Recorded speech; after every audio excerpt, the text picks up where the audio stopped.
আমরা যতই বলি না কেন ক্রিকেট আর রাজনীতি এক নয়, কিন্তু সব কিছু এই যে উপমহাদেশে এখন এই যে ভারত, পাকিস্তান, বাংলাদেশ সহ এই যে আইসিসি সংশ্লিষ্ট বাংলাদেশকে এই যে বিশ্বকাপে বাংলাদেশ নিরপেক্ষ ভেন্যু চাইলো এবং শেষ পর্যন্ত বাংলাদেশ বিশ্বকাপে নেই। কিন্তু এখন আজকে আমরা একটা নতুন নিউজ দেখলাম যেটা আমাদেরকে বেশ ভাবাচ্ছে যে আসলে কি হতে যাচ্ছে। অন্যদিকে পাকিস্তান চিন্তিত আছে যে বাংলাদেশকে এভাবে যে বিশ্বকাপে ওনাদের যে নিরপেক্ষ ভেন্যুর যে দাবি ছিল সেই দাবিটা পূরণ না হওয়ার কারণে বাংলাদেশ বিশ্বকাপ খেলছে না এবং আমরা দেখতে পেয়েছি স্কটল্যান্ডকে অলরেডি বিশ্বকাপে অন্তর্ভুক্ত করতে। সে জায়গাতে এখন নতুন খবরটি কিন্তু বেশ চমকপ্রদ। সেখানে আমরা ক্রিক ফ্রেন্সিতে দেখতে পাচ্ছি এবং অন্য একটি নিউজ পোর্টাল আমাদেরকে যেটা জানাচ্ছে এরকম শিরোনামে করছে, বিশ্বকাপে ফেরানো হতে পারে বাংলাদেশকে, সামনে এলো নতুন সমীকরণ।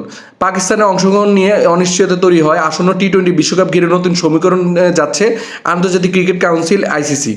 পাকিস্তান শেষ পর্যন্ত টুর্নামেন্ট থেকে সরে দাঁড়ালে বিকল্প হিসাবে বাংলাদেশকে ফের বিশ্বকাপে অন্তর্ভুক্ত করার বিষয়টি বিবেচনা রেখেছে আইসিসি। এই কারণে বাংলাদেশকে আপাতত স্ট্যান্ড বাই অবস্থায় রাখা হয়েছে। Pakistan cricket board chairman Mohsin Naqvi সোমবার বলেছেন, আগামী মাসে টি-20 বিশ্বকাপে পাকিস্তানের অংশগ্রহণ নিয়ে চূড়ান্ত সিদ্ধান্ত এখনও নেওয়া হয়নি। এই বিষয়ে তিনি পাকিস্তানের প্রধানমন্ত্রী শাহবাজ শরীফের সঙ্গে বৈঠক করেছেন।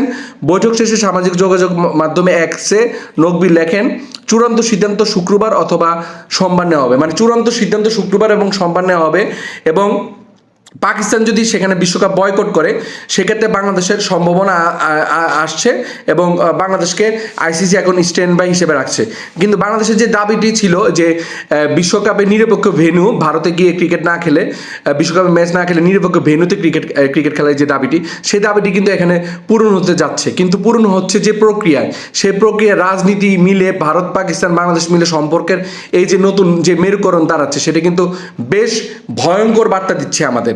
সেটা হচ্ছে এরকম যে বাংলাদেশের দর্শকরা এখন অপেক্ষা করছিল যেখানে পাকিস্তান এই বিশ্বকাপটি বয়কট করে তাদের পক্ষ অবস্থান নিবে এবং আন্তর্জাতিক ক্রিকেট কাউন্সিল আইসিসিকে একটা জোরালো ধাক্কা দিবে। আইসিসিকে ধাক্কা দেওয়া মানে ভারতের এই যে ক্রিকেট সাম্রাজ্যবাদের বিরুদ্ধে একটি চূড়ান্ত ধাক্কা, যেটা আমরা বলি। সেখানে পাকিস্তান যদি এখানে বয়কট করে তাহলে সেখানে সম্ভাবনা আসবে স্ট্যান্ড বাই হিসেবে বাংলাদেশের।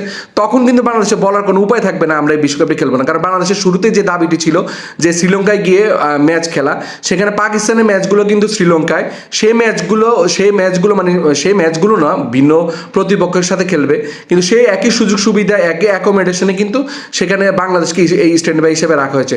তাহলে এখানে আমরা যেটা দেখতে পাচ্ছি এখন ফাইনালি যেটা দেখা যাচ্ছে, বাংলাদেশের দর্শকরা যেখানে অপেক্ষা করছিল পাকিস্তান যেন এই বিশ্বকাপে অংশগ্রহণ না করে তাদের ভাই হিসেবে তাদের পরিচয় দেয়, কিন্তু তাদেরকে যদি ভাই হিসেবে পরিচয় দিতে গিয়ে পাকিস্তান যদি বিশ্বকাপ বয়কট করে তাহলে বাংলাদেশের যেহেতু স্ট্যান্ড বাই, বাংলাদেশকে তখন বাধ্যতামূলক বিশ্বকাপটি খেলতেই হবে।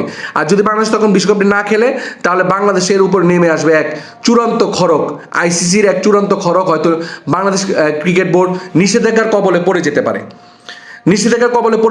অন্যদিকে বাংলাদেশ যখন স্ট্যান্ড বাই হিসেবে বাংলাদেশ যখন থাকবে, তখন যদি বাংলাদেশের বিশ্বকাপটি খেলে তখন পাকিস্তানের এই ভাইদের, পাকিস্তানের দর্শকদের, পাকিস্তানের ক্রিকেট সমর্থকদের আমরা বাংলাদেশের কি জবাবটা দিব? কারণ বাংলাদেশ ক্রিকেট বোর্ড এই যে বয়কট করেছে বিশ্বকাপ, সেই বয়কটের ধারাবাহিকতায় কিন্তু পাকিস্তান হয়তো বয়কট করবে বা করতে যাচ্ছিল।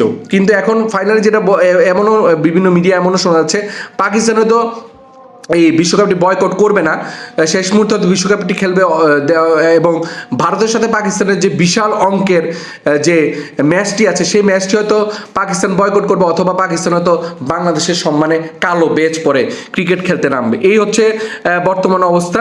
সবাই ভালো থাকবেন, সুস্থ থাকবেন। আমরা যতই বলি না কেন ক্রিকেট রাজনীতির বাইরে থাকবে না, ক্রিকেট এখন রাজনীতির একেবারে মোটা দাগে, যেটা বলা যায় রাজনীতির কামানের গোলার মধ্যেই ক্রিকেট আছে। ধন্যবাদ সবাইকে।